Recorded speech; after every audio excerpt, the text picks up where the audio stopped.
ಬೆಳಗಾಯಿತು. ಸುಪ್ರಭಾತ ಕೇಳಿಸಿತು. ಎದ್ದೇಳಿ ಎದ್ದೇಳಿ, ಅಣ್ಣ ಹೊರಟೆಯವರು ಸಂಗಮಕ್ಕೆ. ಎದ್ದೇಳಿ ಎದ್ದೇಳಿ, ಇನ್ನು ನಮ್ಮೊಡನೆ ಇರರು ನಮ್ಮಣ್ಣ ಬಸವಣ್ಣ. ಗಳಿಗೆ ಉರುಳಿದರೆ ಮತ್ತವರು ಬಹುದೂರ. ಏಳಿ ಎದ್ದೇಳಿ, ಹೊತ್ತಾಗಿದೆ, ಅಣ್ಣನಿರಲಾರರಿನ್ನು ಕಲ್ಯಾಣದಲ್ಲಿ. ಎದ್ದೇಳಿ ಎದ್ದೇಳಿ, ನಿದ್ದೆ ಕಣ್ಣನ್ನು ದೂಡಿ ಮೇಲೆದ್ದು ಬನ್ನಿ. ಎದ್ದೇಳಿ ಎದ್ದೇಳಿ, ನಾನು ಎದ್ದಾಯಿತು, ಬರುವ ಆಸೆಗೆ ತಡೆಯನೊಡ್ಡಿವೆ ದುಃಖಿತ ಮೋಡಗಳು. ಎದ್ದೇಳಿ ಎದ್ದೇಳಿ, ಹೊರಡುವ ಸಮಯ ಸಮೀಪಿಸುತ್ತಿದೆ. ಎಲ್ಲರೆದೆಯಲ್ಲೂ ರೋದನ. ಬಸವಣ್ಣ ನಮ್ಮನ್ನು ಅಗಲಿ ದೂರ ಹೋಗುತ್ತಿದ್ದಾರೆಂಬ ಮನೋ ಆಕ್ರಂದನ. ಗಂಗೆ ನೀಲೆಯರು ರಾತ್ರಿಯಿಂದ ಬೆಳಗಿನ ತನಕ ಅತ್ತತ್ತು ಸೋತಿದ್ದಾರೆ. ಹುಟ್ಟಿದ್ದ ಸುತನಿಲ್ಲ, ಹೆತ್ತಪ್ಪನಿಲ್ಲ, ಪತಿಯಾಸರೆ ನಮಗೆ ಇನ್ನಿಲ್ಲ. ಯಾವ ಸೌಭಾಗ್ಯವೋ ನಂಬಿ ನಾವಿನ್ನು ಕಲ್ಯಾಣದಲ್ಲಿ ಹೊರಡುವಂತಿಲ್ಲ, ಇರುವಂತೆಯೂ ಇಲ್ಲ. ಮದುವೆಯೇ ಬದುಕ ಮುಳುಗಡೆಗೆ ಕಾರಣವಾಯಿತು. ಬೆಳದಿಂಗಳು ಉರಿಯಾಗಿ ದಿಕ್ಕು ದಿಕ್ಕಿಗೆ ಹಬ್ಬಿ ತಲ್ಲಣೆಗೆ ಕಾರಣವಾಗಿ ಅಮೃತ ಬಿಂದುವಿನಲ್ಲಿ ವಿಷ ಸಾಗರವ ತುಂಬಿ ಕಂಗೆಡಿಸುವಂತಿದೆ. ಹರಿವ ಕಂಬನಿಯ ಒದ್ದೆ ಮಾಡಿತ್ತು ಉಟ್ಟ ಬಟ್ಟೆಯನ್ನು, ಹೊದ್ದ ಹೊದಿಕೆಯನ್ನು, ಹರಿದ ನೆತ್ತರನ್ನು, ಬಡಿವ ಎದೆಯನ್ನು, ಮೈ ಚರ್ಮವನ್ನು, ಬದುಕಿನ ನಾಳೆಗಳನ್ನು ಯಾವುದನ್ನು ಎಣಿಸಿದರೂ ಬರೀ ಒದ್ದೆಯ ಅವತಾರ ಮಾತ್ರ. ಬೆಳಗಾದಂತೆ ಏಕೆಂದು ಬೆಳಕಾಯಿತು? ಇನ್ನೂ ಕೆಲಕಾಲ ಕತ್ತಲೆಯೇ ಇದ್ದಿದ್ದರೆ ಅಣ್ಣನು ಕೆಲಕಾಲ ನಮ್ಮೊಡನೆ ಇರುತ್ತಿದ್ದ. ಬೆಳಕು ಮೂಡಿದೆ, ನಮ್ಮ ಬಾಳನ್ನು ಕತ್ತಲಾಗಿಸುತ್ತಿದೆ. ಎದ್ದ ಬೆಳಕು, ಸಮಯ ಬಂದಿದೆ ಈಗ, ಬೀಳ್ಕೊಡಲು ನಮ್ಮಣ್ಣನನ್ನು ಎನ್ನುತ್ತಿದೆ. ಕಾರ್ತಿಕ ಹುಣ್ಣಿಮೆ ಬಾಳಿಗಾವುದೇ ಮುದವನ್ನು ನೀಡದಾಯಿತು.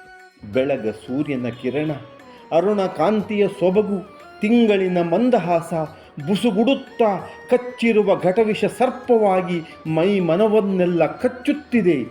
ಹೆಪ್ಪುಗಟ್ಟಿರುವ ದುಃಖ ಸಾಗರದಲ್ಲಿ ಈಜಾಡುತ್ತಿರುವಂತೆ ಮಾತಿಲ್ಲ, ಕತೆಯಿಲ್ಲ, ಮನವಿಲ್ಲ, ಮುದವಿಲ್ಲ, ವಚನ ಗಾಯನವಿಲ್ಲ. ಬೆಳಗಿರುವ ಅಖಂಡ ಕೋಟೆ ಹಗಲಲ್ಲಿ ಕರಿರಾತ್ರಿಯ ಮಾಟ. ಅವರವರು ಅವರವರ ಕೆಲಸಗಳಲ್ಲಿ, ಆದರೆ ಜೀವಂತಿಕೆ ಇರಲಿಲ್ಲ. ಶರಣ ಸಂಕುಲ ಬಿಕ್ಕಳಿಸುತ್ತಿತ್ತು. ದುಃಖ ಅದರ ಮನೆಯಲ್ಲಿರುವ ವಿಷಾದತೆ. ಶರಣ ಗಣದವರಲ್ಲೆಲ್ಲ ಮೂಕ ಗಣದವರು ತಾವೆನ್ನುವ ಮೌನಕರು ಬಹುಮೌನಿಯೊಡನೆ. ನಭವ ಮುಸುಕುವ ಮಿಂಚಾಗಿ ಸಿಡಿಲ ಮೀರುವ ಸ್ಫೋಟವಾಗಿರಲು ಅರಿತ ವಿಷಯವು ಕೂಡಿದರೆಲ್ಲರೂ ಚರ್ಚಿಸಲದರ ಕುರಿತು. ಅಪ್ಪಣ್ಣ, ಚೌಡಯ್ಯ, ಮಾಚಯ್ಯ, ನಾಗಮ್ಮ, ಗಂಗಾಂಬೆ, ನೀಲಾಂಬೆ ಒಡಗೂಡಿ ಬಸವ ನಿರ್ಗಮನದ ಒಳಿತು ಕೆಡುಕುಗಳ ಚರ್ಚಾ ನಿರತರಾದರು. ತೆರಳುವೆ ನಾನೊಬ್ಬನೇ, ನಾನು ಅರಿತಿರುವ ಜಾಗವದು. ನನಗೆ ಜೊತೆಗಾರರು ಯಾರೂ ಬೇಕಾಗಿಲ್ಲ. ಇಲ್ಲಿನ ಬೆಳವಣಿಗೆಗಳನ್ನು ಗಮನಿಸುತ್ತಾ ಎಲ್ಲರೂ ಇಲ್ಲೇ ಇರಲಿ.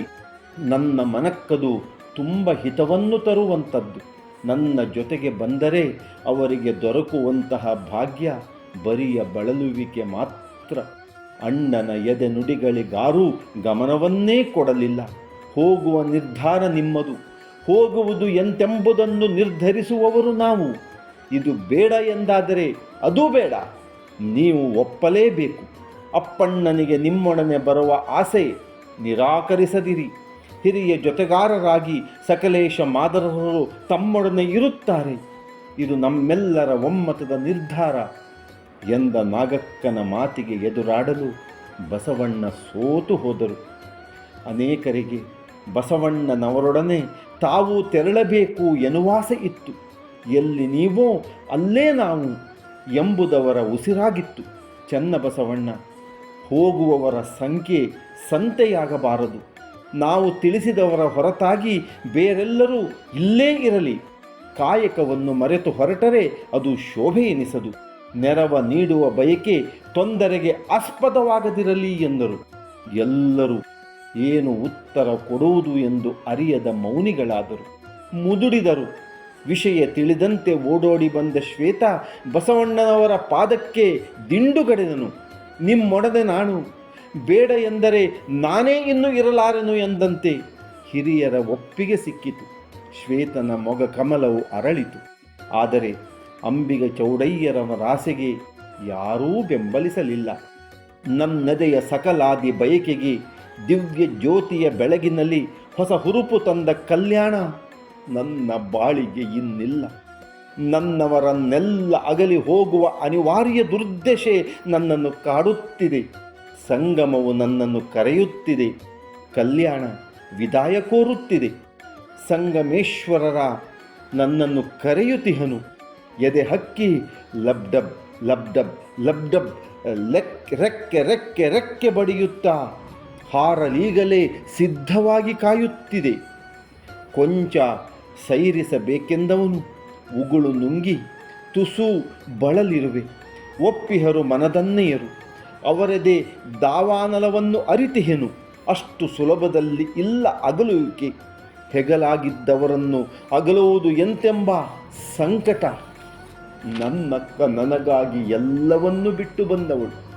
ಅಳುತಿಹಳು ಮೌನದಲ್ಲಿ ತಮ್ಮನೊಡನೆ ಹೋಗಲಾಗುತ್ತಿಲ್ಲ ಎಂದು. ಇಂದು ಹೋದವನು ಮತ್ತೆ ಹಿಂದಕ್ಕೆ ಬರುವೆನು ಎನ್ನುವ ಯಾವ ನಂಬಿಕೆಯೂ ನನಗಿಲ್ಲ. ಮುಗಿಯಿತೆಂದಿಗೆ ಕಲ್ಯಾಣದ ಸಂಬಂಧ. ಭಾವ ತೀವ್ರತೆಯಲ್ಲಿ ಬಸವಣ್ಣನ ಹನಿಗಣ್ಣು ಅವನಿಗೆ ಅವನ ಇರವನ್ನೇ ಮರೆಮಾಡಿತು. ಮರೆತಂತೆ ಇರವ ಹನಿಗಣ್ಣಿನಲ್ಲಿ ಒಂದೊಂದೇ ಚಿತ್ರ.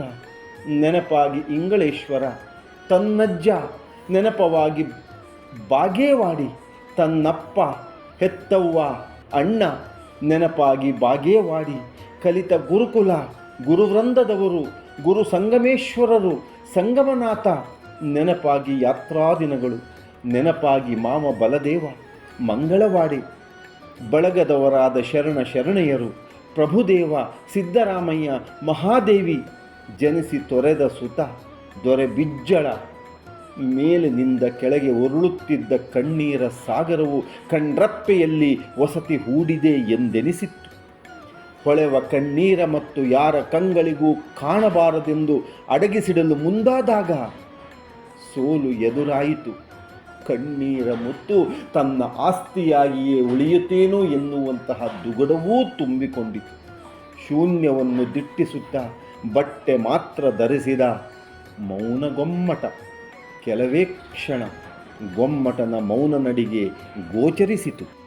ಕಪ್ಪಡಿ ಸಂಗಮದ ಶ್ರೀ ಸಂಗಮೇಶ್ವರನಾಥನ ಗುಡಿ ಎದುರು ತ್ರಿಲೋಚನ ಪಂಡಿತರು, ಕಾಳಿಮರಸರು ಹಲವರೊಡನೆ ಗಹನ ವಿಚಾರಗಳ ಕುರಿತು ಚರ್ಚಿಸುತ್ತಿದ್ದರು.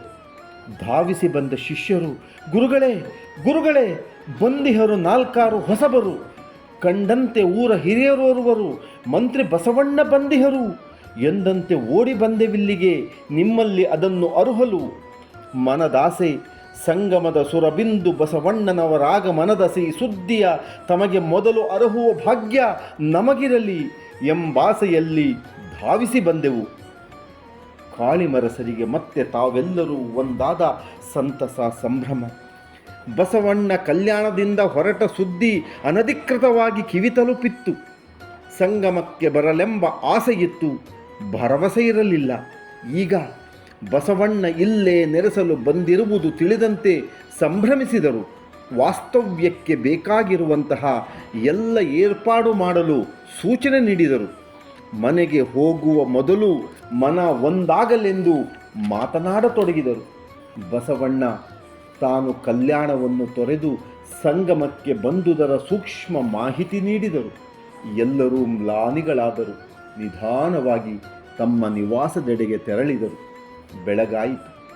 ಬಸವಣ್ಣ ಲಿಂಗ ಪೂಜೆಯಲ್ಲಿ ಮನದಲ್ಲಿ ಲಿಂಗ ಚೈತನ್ಯ ಮನನಿಸಿ, ಬುದ್ಧಿಯಲ್ಲಿ ಚಿದ್ಬುದ್ಧಿ ಬುದ್ಧಿಸಿ, ಪರತರ ಪರಂಜ್ಯೋತಿ ಲಿಂಗ ಪ್ರಕಾಶ ಸರ್ವಾಂಗದಲ್ಲಿ ತುಂಬಿ ಒಳ ಹೊರಗು ಬೆಳಗಿ ಅಂಗಲಿಂಗವಾಗಿ ಮನವು ಲಿಂಗದಲ್ಲಿ ಸೇರಿದಂತೆ ಮನಬುದ್ಧಿ ಲಿಂಗೈಕ್ಯವಾದಂತಾಗಿ ಬಸವಣ್ಣ ಸಂಗಮೇಶ್ವರನ್ನು ನೆನೆಯುತ್ತಾ ನುಡಿಯುತ್ತಾ ಗುರು ಸಂಗಮೇಶ್ವರನ್ನು ನೆನೆದು ಹೀಗೆಂದರು: ಮುಗ್ಗರಿಸಿರಬಹುದು ನಡೆವ ದಾರಿಯಲ್ಲಿ ನಾನು, ತಪ್ಪಿರಬಹುದು ಇಟ್ಟಿರುವ ಹೆಜ್ಜೆಗಳಲ್ಲಿ. ಇನ್ನು ನೀವೆನ್ನ ಕೈ ಹಿಡಿದು ಮುನ್ನಡೆಸಬೇಕು. ಗಳಿಸಿದ ಭೋಗವನ್ನು ಯೋಗಕ್ಕೆ ಅಂಟಿಸಿರಿ, ನಿಮಗೆಂದೆಂದೂ ಋಣಿಯಾಗಿರುವೆ ಗುರುದೇವ. ಗುರುವರರೇ, ಧೂಳಿರದ ಗಾಳಿಯಲ್ಲಿ, ನೋವಿರದ ದಿನಗಳಲ್ಲಿ, ಕಲುಷಗೊಳ್ಳದ ನಿರ್ಮಲ ಪರಿಸರದಲ್ಲಿ, ಸಂಗಮನಾಥನ ದಿವ್ಯ ಸನ್ನಿಧಿಯಲ್ಲಿ ಸುಲಭವೆನಿಸೀತು ತಪಯೋಗ, ಧ್ಯಾನ ಮೌನ. ಇತ್ತ ಕಲ್ಯಾಣದಲ್ಲಿ ಮಧುವರಸ ಹರಳಯ್ಯನವರ ವಿಚಾರಣೆ, ಇದರೊಣೆ ಕಲ್ಯಾಣದ ಶರಣ ಶಕ್ತಿಯನ್ನು ಮುರಿದು ಎಸೆಯುವುದು ಎಂತೆಂಬ ಪಂಡಿತ ದಾಮೋದರಾದಿಗಳ ಗುರಿಯ ಅರಿವು ಅವರ ಬಳಗದ ಎಲ್ಲರಿಗೂ ಇತ್ತು. ಬಿಜ್ಜಳನ ಆಳ್ವಿಕೆಯನ್ನು ಕೊನೆಗೊಳಿಸಿ ಮೆರೆಯುವ ಹುನ್ನಾರ ಕಸಪಯ್ಯ ಮುಲ್ಲುಗಿಯವರದ್ದು. ಗಳಿಗೆಗಳು ಉರುಳುತ್ತಿದ್ದಂತೆ ಶರಣರಿರುವಲ್ಲಿ ಓಡೋಡಿ ಬಂದ ಬಾಚರಸರು ಹರಳಯ್ಯ ಮಧುವರಸರಿಗೆ ವಿಧಿಸಿದ ಎಳೆಹೂಟಿ ಶಿಕ್ಷೆಯ ಬಗ್ಗೆ ತಿಳಿಸಿದರು. ಎಲ್ಲರೂ ದಿಗ್ಭ್ರಾಂತರಾದರು, ಮಾತಿರದ ಮೂಕರಾದರು. ಕೆಲವು ಕ್ಷಣಗಳಲ್ಲಿ ಮೂಕತೆ ಆರ್ಭಟವಾಗಿ ಬದಲಾಯಿತು. ಹಿರಿಯ ಶರಣರ ಸಮಾಧಾನದ ನುಡಿಗಳು ಆವೇಶ, ಅನಗತ್ಯವೆನ್ನುವ ನಿಲುವು ವ್ಯರ್ಥವಾಗತೊಡಗಿತು. ಶರಣರು ತೊಡೆ ಕಡಿವ, ತಲೆ ತೆಗೆವ, ನೆತ್ತರ ಹೀರುವ, ಉಸಿರ ನಿಲ್ಲಿಸುವ ಮಾತಿನರ್ಭಟದಲ್ಲಿ ಎದೆಯಾಕ್ರೋಶದ ರಾಕ್ಷಸರಂತಾದರು. ಪ್ರತೀಕಾರಕ್ಕೆ ಸಿದ್ಧರಾದರು. ಮರಣವೇ ಮಹಾನವೇ ಎಂಬ ಅಣ್ಣನವರ ಮಾತಿನನುಸಾರ ಇಂದಲ್ಲ ನಾಳೆ ಹೋಗುವ ಪ್ರಾಣಕ್ಕೆ ಆಸೆಪಟ್ಟು ಸಾಧಿಸುವಂಥದ್ದು ಏನಿಲ್ಲ, ನುಗ್ಗೋಣ. ಬಿಸಿ ಭಾವದ ಬಿಸಿ ರಕ್ತದವರು ಅರಮನೆಯತ್ತ ನುಗ್ಗಲು ಸಿದ್ಧರಾದರು. ಜಗದೇವನ ಮುಂದಾಳತ್ವ. ಅಣ್ಣನವರಿಗೆ ಜಯವಾಗಲಿ, ಅಣ್ಣನವರಿಗೆ ಜಯವಾಗಲಿ ರಣಘೋಷ ಎದೆ ಬಿರಿವಂತೆ ಗುಡುಗುಡಿಸಿತು. ಅರಸ ಬಿಜ್ಜಳ ಅರಮನೆಯಲ್ಲಿ ವ್ಯಾಕುಲ ಚಿತ್ತದವನಾಗಿದ್ದನು. ಬಸವಣ್ಣ ಇರದ ನೋವಿನಲ್ಲಿ ದಾರಿ ಕಾಣದ ನಿರ್ಗತಿಕನಂತೆ ಬಿಕ್ಕುತ್ತಿದ್ದನು.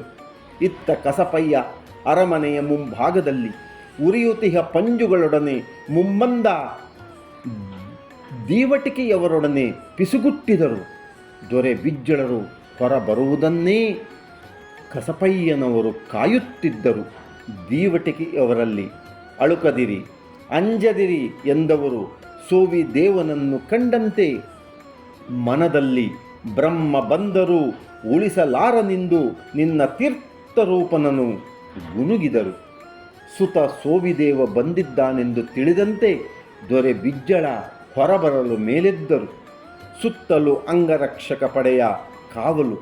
ಶರಣರು ಅರಮನೆಯ ಆವರಣದಲ್ಲಿ ಗುಂಪು ಗುಂಪಾಗಿ ಸೇರಿದ್ದಾರೆ ಎಂದರಿತು ಅರಮನೆಯ ಎದುರ ವಿಸ್ತಾರ ಬಯಲಿನಡೆ ಬಂದರು. ಬಿಜ್ಜಳರಸರನ್ನು ಕಂಡಂತೆ ಜಯ ಜಯತು ಬಿಜ್ಜಳರಸ, ಜಯ ಜಯಿತು ಬಸವರಸ ಉದ್ಘೋಷ ಮರೆಯಿತು. ಬಿಜ್ಜಳನ ಎದೆಯನ್ನದು ಮುಟ್ಟಿತು. ಬಿಜ್ಜಳ ದೀವಟಿಕೆಯ ಬೆಳಕಿನಲ್ಲಿ ಗೋಚರನಾದನು. ನೆರೆದ ಶರಣ ಗುಂಪಿನಲ್ಲಿ ಮೇರೆದಪ್ಪಿದ ಉತ್ಸಾಹ. ಚನ್ನ ಬಸವಣ್ಣ ಮುಂದಕ್ಕೆ ಬರುತ್ತಿದ್ದಂತೆ ಬಾಚರಸ, ಮಾಚಯ್ಯ, ಚೌಡಯ್ಯ, ಜಗದೇವ, ಮಲ್ಲಿಬೊಮ್ಮ, ಮಾರಯ್ಯ, ಚಿಕ್ಕಯ್ಯ, ಕಿನ್ನಯ್ಯರ ಸಹಿತ ಅನೇಕ ಉತ್ಸಾಹಿ ಶರಣರು ಜೊತೆಗಿದ್ದರು. ಅರಸನನ್ನು ಕಂಡಂತೆ ಚನ್ನ ಬಸವಣ್ಣನವರು, ಇದೇನು ಮಾಡಿಬಿಟ್ಟಿರಿ ಮಹಾರಾಜರೇ, ಊಹಿಸಿರಲಿಲ್ಲ ನಾವಿದನ್ನು ಕನಸಿನಲ್ಲೂ. ಯಾರ ಗೆಲ್ಲಲು ನೀವು ಈರುವರನ್ನು ಕೊಂದಿರಿ. ಪಕ್ಷಿ ಕೂಜನದ ಕಲಕಲ ನಿನಾದದಂತಿದ್ದ ಕಲ್ಯಾಣ ಕರ್ಣ ಕರ್ಕಶವಾಯಿತೇ ನಿಮಗೆ. ನುಡಿದಂತೆ ಬಿಜ್ಜಳ ಸಂತೈಸಿ ಚನ್ನ ಬಸವಣ್ಣನಿಗೆ ತನ್ನ ಜೊತೆ ಬರಲು ತಿಳಿಸಿದರು. ಜೊತೆಗಿದ್ದ ಶರಣರು ಬಿಡಲಾರೆವು ಬಿಡಲಾರೆವು ಎಂದು ಅದಕ್ಕೆ ಒಪ್ಪದೆ ನಿರಾಕರಿಸಿದರು. ಬಿಜ್ಜಳನು ಏನು ಮಾಡುವುದು ಎಂದು ಯೋಚನೆ ಮಾಡುತ್ತಿರುವಾಗ ಮತ್ತೆ ಇಂತೆಂದರು, ಬಿಜ್ಜಳರೇ, ನೀವು ಅರಸರು, ಆದರೆ ನಮಗೆ ನಿಮ್ಮಲ್ಲಿ ನಂಬಿಕೆ ಇಲ್ಲ ಎಂದರು. ಸೋವಿದೇವ ಚಡಪಡಿಸುತ್ತಿದ್ದ. ಕಸಪಯ್ಯ ಬಲು ಎಚ್ಚರಿಕೆಯಲ್ಲಿ ಮೈಯೆಲ್ಲ ಕಣ್ಣಾಗಿ ಸುತ್ತಲೂ ಗಮನಿಸುತ್ತಿದ್ದ. ದೀವಟಿಕೆಯ ಕಾವಲಿನವರು ಬಿಜ್ಜಳನ ಅಕ್ಕಪಕ್ಕದಲ್ಲಿ ಸಿದ್ಧರಾಗಿ ನಿಂತು ನಾಯಕನ ಸೂಚನೆಯನ್ನೇ ಕಾಯುತ್ತಿದ್ದರು. ಸೋವಿದೇವ ತನ್ನ ನೆಟ್ಟ ದೃಷ್ಟಿಯನ್ನು ಅಲುಗಿಸದೆ ಶರಣರ ಗುಂಪನ್ನೇ ವೀಕ್ಷಿಸುತ್ತಿದ್ದನು. ಗಳಿಗೆ ಉರುಳಿತು. ಬೆಳಕ ಬೀರುತಿಹ ದೀವಟಿಗೆ ನೆಲ ಕಂಡಿತು. ಎಲ್ಲೆಲ್ಲೂ ಕತ್ತಲು ಕತ್ತಲು ಕತ್ತಲು. ಶರಣರು ಭಯದಿಂದ ಹಿಂದೆ ಸರಿದರು.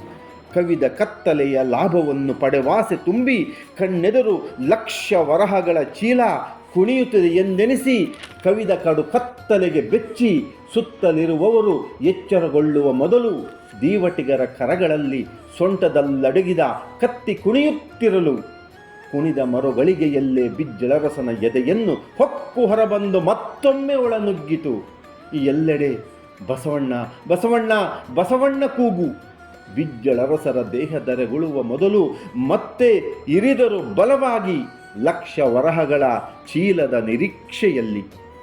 ಹರಳಯ್ಯ ಮಧುವರಸ ಬಿಜ್ಜಳರ ಸಾವಿನ ಸುದ್ದಿ ಬಸವಣ್ಣನ ಕಿವಿಯನ್ನು ತಲುಪಿತು.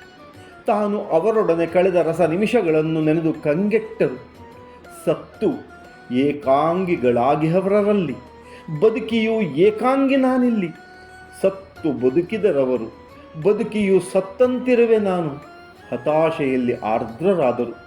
ದುಃಖ, ಆವೇಶ, ರೋಷ, ನೋವು, ಸಂಕಟ ಸತತವಾಗಿ ಕಾಡಿಸತೊಡಗಿತು. ಸತ್ತವರಿಗೆ ತರ್ಪಣವೆಂಬತ್ತೆ ಅಶ್ರುಧಾರೆ ಸುರಿಯುತ್ತಿತ್ತು. ಸಾವೆಂಬುದು ಬದುಕಿಗಂಟಿದ ಕಲೆಯಾಯಿತು. ನನ್ನ ನೆನೆವವರೆಲ್ಲ ನೆನವರಿನ್ನು ಇವನ ಕಾರಣದಿಂದಲೇ ನಡೆದು ಹೋಯಿತು ದಾರುಣ ಹತ್ಯೆ ಎಂದು ತಮ್ಮ ಪ್ರಾಣವ ನೀಡಿ ನನ್ನ ಬದುಕು ಮುಂದುವರಿಸಿದವರವರು. ಯಾರೇನೇ ಹೇಳಲಿ ನನ್ನ ಮನವಂತೂ ಚೀರುತ್ತಿದೆ. ಬಸವ, ನೀನೇ ಕೊಲೆಗಾರ, ನೀನೇ ಕೊಲೆಗಾರ. ಕತ್ತಲಿಸಿದ ಕಂಗಳನ್ನು ಮುಚ್ಚಿ ಅಂತೆಯೇ ಹೊರಗಿದರು. ಮನದಲ್ಲಿ ಬೆಳಕಿಲ್ಲವಿನ್ನು ನಿನ್ನ ಬಾಳಿನಲ್ಲಿ ಎಂಬ ನಿಡುಸುಯಿಲು. ಬಸವಣ್ಣನವರ ಮನದಲ್ಲಿ ಏನೇನೋ ಯೋಚನೆಗಳು. ಮನೆ ಮನ ಇನ್ನು ಮಸಣವಾಗುವುದು ಕಲ್ಯಾಣದಲ್ಲಿ. ಎಲ್ಲೆಲ್ಲೂ ಆಕ್ರಂದ, ಆಕ್ರೋಶ, ಆತಂಕ, ಅಸಹನೆ, ಅಧೈರ್ಯದ ತಾಂಡವ ನೃತ್ಯವೆಂದು ಖಿನ್ನತೆಯಲ್ಲಿ ಮುಳುಗಿದರು. ಗರಬಡಿದ ಮೌನಿಯಾದರು. ಮನ ಮಂದವಾಯಿತು. ನೋಟ ಅಂದಗೆಟ್ಟಿತು. ತಮಂಧ ಎದೆಯನ್ನು ನುಂಗಿತು. ಚೈತನ್ಯ ನಿಸ್ಸಾರವಾಯಿತು. ಬಸವಣ್ಣನ ತಾಯ್ಗರುಳು ಸುಡುವ ಕಾವಿನ ಬೆಂಕಿಯಲ್ಲಿ ಬೇಯತೊಡಗಿತು. ದುಃಖದಲ್ಲಿ ನೆಂದರು. ಜಗದ ದುಗುಡ ದುಮ್ಮಾನವ ತಿಂದರು. ಎಲ್ಲ ಬಗೆಯ ಕರ್ಕಶ ಕಠೋರ ಕರಾಳತೆಗೆ ತಮ್ಮೆದೆಯನ್ನು ಒಡ್ಡಿದರು. ಮನದಲ್ಲಿ ಯೋಚನಾ ದಾಳಿ. ನನ್ನೆಲ್ಲ ಆಪ್ತರು ಭೂಮಿಯಲ್ಲಿ ಹುಗಿಯಲ್ಪಟ್ಟರೋ ಚಿತೆಗೇರಿದರೋ ಎಂದು ಚಿಂತಿತರಾದರು. ಬದುಕಿದ್ದಾಗ ಬದುಕ ತುಂಬಿ ಪೊರೆದವರವರು. ಅವರಾರೂ ಇಲ್ಲದೆ ನಾನೋರೋನೇ ಇರುವೆ ಎಂಬುದೇ ಎದೆಶೂಲವಾಗಿ ಚುಚ್ಚುತ್ತಿದೆ ಎಂದವರಿಗೆ ಅನಿಸತೊಡಗಿತು. ನನ್ನವರು ನನ್ನನ್ನು ತಬ್ಬಲಿ ಮಾಡಿ ಹೋದರಾದರೂ ಎಲ್ಲಿಗೆ? ನಮ್ಮಲ್ಲಿ ಜಗವರಿಯದ ಅನುಬಂಧವಿರಲು ನಾನವರ ಕೊನೆಯ ದಿನಗಳಲ್ಲಿ ಅವರೊಡನೆ ಇರದಂತೆ ಆಯಿತೇಕೆ? ಮತ್ತೆ ತನ್ನದೇ ವಿಷಾದ ಲೋಕದಲ್ಲಿ ಮುಳುಗಿ ಬಸವಣ್ಣ ವಿಲಪಿಸಿದರು. ಸೋತಿಹೆನು ಹುಡುಕುಡುಕಿ ನಿಮ್ಮೆಲ್ಲರನ್ನು, ಕನವರಿಸಿ ಅರೆ ಮುಚ್ಚಿದ್ದ ಕಂಗಳಿನೆದುರು ಕಾಣಬರುತ್ತಿರುವಿರಿ ನೀವು. ಬೆರಗುಗೊಂಡಿಹೆನು ನೀವಾರು ನನ್ನೊಡನೀಗ ಆಡದಿಹ ಪರಿಗೆ. ಎತ್ತ ಹೋದಿರಿ ನನ್ನನ್ನು ಏಕಾಂಗಿಯನ್ನಾಗಿಸಿ. ಕ್ಷಣಕಾಲ ಕಾದಿದ್ದರೆ ನಾನು ಬರುತ್ತಿದ್ದೆ ನಿಮ್ಮೊಡನೆ. ಮತ್ತೆ ಹನಿಗಣ್ಣು ಅರೆ ಪ್ರಜ್ಞೆಯಲ್ಲಿ ಮೇಲೆದ್ದರು. ಪಿಸುಗುಟ್ಟಿದರು. ಜಗವೆಲ್ಲ ರಾತ್ರಿ, ಅಮಾವಾಸ್ಯೆ ಕತ್ತಲು. ತನ್ನರಿವ ತಾನು ಕಾಣಲಾಗದ ಘೋರಾಂಧತಮ. ಸುತ್ತಲಿರುವ ಕತ್ತಲೆಯ ತಮಂಧ ಘನವನ್ನು ಕಾಣಲಾಗದೆ ಸೋತಿರುವ ನಿರ್ಭಾಗ್ಯ ದುರ್ದೈವಿ ನಾನು. ಮಾನವರ ಕತ್ತಲೆಯ ಕಥೆಯನ್ನು ನನಗಿನ್ನು ಊಹಿಸಲಾಗದು. ಬದುಕಿನ ಅರ್ಥವನ್ನೇ ಮರೆತವರಂತೆ ನಡೆದು ಹೊಡೆದಿಹರು, ಬಡಿದಿಹರು, ತಿವಿದಿಹರು, ಕೊಂದಿಹರು, ಕೂಗಿಹರು. ಮನುಕುಲದ ಮೃತ್ಯುವೆನಿಸಿಹರು. ಅರಿವಿನ ಅಂತ್ಯಕ್ಕೆ ಕಾಲ ಬಂದಿದೆ ಈಗ. ಅಜ್ಞಾನ ಶಕ್ತಿಯ ಅಂಧಕಾರದ ಮೆರೆಯುವಿಕೆಗೆ ಕಾಲ ಬಂದಿದೆ ಈಗ. ಅಜ್ಞಾನ ಶಕ್ತಿಯ ಅಂಧಕಾರದ ಮೆರೆಯುವಿಕೆಗೆ ಕಾಲ ಬಂದಿದೆ ಈಗ. ಅಯ್ಯೋ, ಕಾಲ ಬಂದಿದೆ ಈಗ. ಅಣ್ಣ ತಮ್ಮರು, ಅಪ್ಪ ಮಕ್ಕಳು, ನೆರೆಹೊರೆಯ ಮನೆಯವರು ಹೊಡೆದಾಡಿ ಬಡೆದಾಡಿ ಸಾಯಲು ಕಾಲ ಬಂದಿದೆ ಈಗ. ಇಕ್ಕುಳದ ಬಾಯಿಯಲ್ಲಿ ಸಿಕ್ಕಂತೆ ಬಸವಣ್ಣ ಚಡಪಡಿಸುತ್ತಿದ್ದರು. ಬಸವಣ್ಣ ನೀಲಮ್ಮಳನ್ನು ಕರೆತರಲು ಅಪ್ಪಣ್ಣರವರನ್ನು ಕಳುಹಿಸಿದರು. ಬರುವಳೆಂಬ ನಂಬಿಕೆಯೂ ಇತ್ತು. ಆದರವರಿಗೆ ತಾವಿನ್ನೂ ಇರಬೇಕೆನ್ನುವ ಆಸೆಯೇ ನಶಿಸಿ ಹೋಗಿತ್ತು. ಕರದ ಇಷ್ಟಲಿಂಗವನ್ನು ಬ್ರಹ್ಮಾಂಡವಾಗಿಸಿ ಸೇರುವಾಸೆ ಮೂಡಿತು. ನಾಳೆ ಬಪ್ಪುದು ನನಗಿಂದೇ ಬರಲಿ, ಇಂದು ಬಪ್ಪುದು ನನಗೀಗಲೇ ಬರಲಿ, ಇದಕ್ಕಂಜಲಾರೆ, ಇದಕ್ಕೆ ಅಳುಕಲಾರೆ ಎಂದು ಆರ್ದ್ರತೆಯಲ್ಲಿ ಮೊರೆದರು. ಮತ್ತೆ ಮರ್ತ್ಯವನ್ನು ಮಹಾಮನೆಯನ್ನಾಗಿಸಿ ಪೂರೈಸಿರುವೆ ಮಣಿಹವನ್ನು. ನನಗೀಗ ಮರಣವೇ ಮಹಾನವಮಿ, ತೊಟ್ಟು ಬಿಟ್ಟು ಕಳಚಿ ಬೀಳುವ ಹಣ್ಣು ನಾನಿನ್ನು. ಗುನುಗುತ್ತಾ ಇಷ್ಟಲಿಂಗವನ್ನು ದಿಟ್ಟಿಸುತ್ತಾ ಸಂಗಮದಿಂದ ಅನಂತ ಸಂಗಮದೆಡೆಗೆ ಹೊರಟಿರುವೆ ಎನ್ನುತ್ತಾ ಪದ್ಮಾಸನಾಸ್ಥಿತರಾದರು. ಅನುಸಂಧಾನದಲ್ಲಿ ತೊಡಗಿದರು. ಅಂಗೈಯಲ್ಲಿಯ ಲಿಂಗವನ್ನು ಯೌಕಿಕ ದೃಷ್ಟಿ ಅಳವಡುವಂತೆ ಕಣ್ಣ ನೇರಕ್ಕೆ ಎತ್ತಿದರು. ದೃಷ್ಟಿಯನ್ನು ಅದರಲ್ಲಿ ನಿಲ್ಲಿಸಲು ಕೀಲಿಸಿತು ಅನಿಮಿಷ ದೃಷ್ಟಿ. ಪ್ರತಿಬಿಂಬ ಹೊಳೆಯಿತು. ಲಿಂಗದ ಪ್ರತಿಬಿಂಬವು ತಮ್ಮ ಪ್ರಾಣದಲ್ಲಿ ಅರಳಿದ ಭಾವವು ಬೆಳೆದು ಬೆಳಗಿತು. ದೃಷ್ಟಿ ಕೇಂದ್ರೀಕೃತವಾಯಿತು. ಉಸಿರು ಮಂದವಾಯಿತು. ಹೆಬ್ಬೆರಳ ಮಿಡಿತ ಮೇಲೆ ಮೇಲೇರುತ್ತಾ ಆಧಾರ ಚಕ್ರದ ಸುಪ್ತ ಶಕ್ತಿಯು ಉನ್ಮುಖಗೊಂಡು ಸಹಸ್ರಾರವನ್ನೇರಿತು. ನಾಮರೂಪ ಪ್ರಕ್ರಿಯೆಗಳು ಅಳಿದು ದೂರ ದೂರಕ್ಕೆ ಸರಿಯುತ್ತಿರುವ ಅನುಭವ. ದೇಹವೇ ಕರಗಿ ಹೋಗುತ್ತಿದೆಯೆಂದೆನಿಸಿತು. ಮುಂದೆ ತನುವನ್ನು ಪೂರ್ತಿಯಾಗಿ ಆವರಿಸಿದ್ದ ಚೈತನ್ಯ ಶಕ್ತಿಯು ಹಿಂದಕ್ಕೆ ಹಿಂದಕ್ಕೆ ಸರಿಯುತ್ತಾ ಕಂಗಳಲ್ಲಿ ಕೇಂದ್ರೀಕೃತವಾಯಿತು. ಕಣ್ಣು ಕಾಂತಿಯಲ್ಲಿ ಹೊಳೆಯಿತು. ಕರದ ಇಷ್ಟಲಿಂಗ ಮರೆಯಾಗಿ ಮಹಾಬೆಳಗು ಗೋಚರಿಸಿ ಬೆಳಗು ಬೆಳಗಿನೊಡನೆ ಬೆರೆತು ಬಚ್ಚ ಬರಿಯ ಬೆಳಗು ಬೆಳೆದು ಬಯಲಾಯಿತು. ಬೆಳಕಿನ ಪರಿವೇಶ ಸುತ್ತುತ್ತಿರುವಂತೆ ಧಾವಿಸಿ ಬಂದ ಕೃಷ್ಣೆ ಮಲಪ್ರಭೆ ನದಿ ಹೊನಲು ಬಸವಣ್ಣನವರ ಪಾದ ಪದ್ಮಗಳನ್ನು ನಮ್ಮ ಸೇವೆಯಿದು ಎಂದು ತೊಳೆಯತೊಡಗಿತು. ಅತ್ಯುನ್ನತಿಯಲ್ಲಿ ಅಮರತ್ವವ ಕಂಡುಕೊಂಡರು ಬಸವಣ್ಣ. ಅಪ್ಪಣ್ಣನೊಡಗೂಡಿ ನೀಲಮ್ಮ ಸಂಗಮದತ್ತ ಧಾವಿಸುತ್ತಿದ್ದರು. ಪತಿ ಬಸವರನ್ನು ಎಂದು ಕಾಣುವೆನು ಎಂಬ ಕಾತುರ ಬೆಳೆಯುತ್ತಿತ್ತು. ಸಂಗಮವೇ ಕೂಡಿಸಿತು ನಮ್ಮನ್ನು, ಮತ್ತೆ ಸಂಗಮವೇ ಕೂಡಿಸುತ್ತಿದೆ ನಮ್ಮನ್ನು. ಪಿಸು ನುಡಿಯಿತವಳ ಉಸಿರು. ಸಂಗಮ ಸನಿಹವಾಗುತ್ತಿದ್ದಂತೆ ಮನದಲ್ಲಿ ಏನೇನೋ ಭಾವನೆಗಳು. ಪರವಶಳಾದಳು. ಮುಂದೆ ಬಂದಂತೆ ಪತಿ ಬಸವಲಿಂಗೈಕ್ಯರಾದ ಸುದ್ದಿ ಅವರ ಎದೆಗೆ ಬಡಿಯಿತು. ಶೋಕ ಪ್ರಭಾ ವಲಯದಲ್ಲಿ ಕಂಪಿಸಿದರು. ನಿರ್ಮಲವಾಯಿತು. ಬಸವ ಭಕ್ತಿ ಬಯಲನೆ ಕೂಡಿ ನಿರ್ವಯಲವಾಯಿತು. ಬಸವ ಬಸವ ಬಸವ ಬಸವ ಎಂಬ ಶಬ್ದ ಅಡಗಿ ನಿಶ್ಶಬ್ದವಾಯಿತಯ್ಯ ಸಂಗಯ್ಯ. ಹಾಡಿದಳು ಮತ್ತೆ ತನ್ನೊಳಗೆ, ದೂರವೆನಗಿನ್ನು ಸಂಗಮವು, ಕೂಡಲಾಗದು ಸಂಗಮನ ಇಲ್ಲೆನಗೆ.